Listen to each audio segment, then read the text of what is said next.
All right, here are some helpful hints that I'd like to share with you from my last 16 years of being in this industry. A lot of printing companies have certain page counts that they're a lot more competitive at. For instance, multiples of 16 are very cost competitive. So if you have a self-cover magazine, meaning you have the same exact kind of paper throughout the whole thing, and you're asking for a quote of 12 or 28 pages, and your printer does not suggest looking at 16 or 32, hang up the phone immediately because they do not have your best interest at heart. Always request samples ahead of time. Most of the time you will be able to substitute one paper for another and save some money and not lose your quality. For instance, 45 pound feels like 50 pound. 60 pound kind of feels like 70 pound.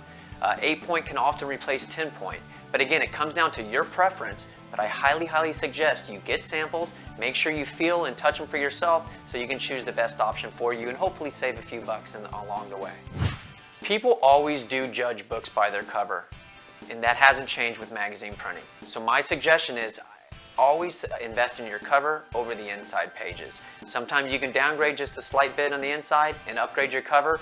Overall, people think it's a better looking and a higher quality magazine, and you paid less. It's a win-win.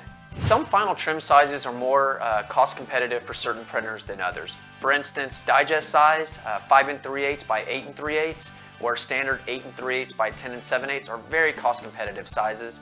One other size that's very competitive for most printers is a 9 by 10 7/8 size if you're looking for something that's a little bit more thick. And those are some of the sizes that I highly recommend you look at because most printers are a little bit more competitive at those sizes.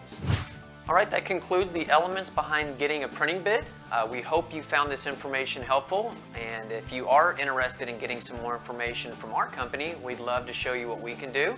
You can either visit our website or you can click here for free samples and information. For more tips on magazine publishing, visit the website in the description box below.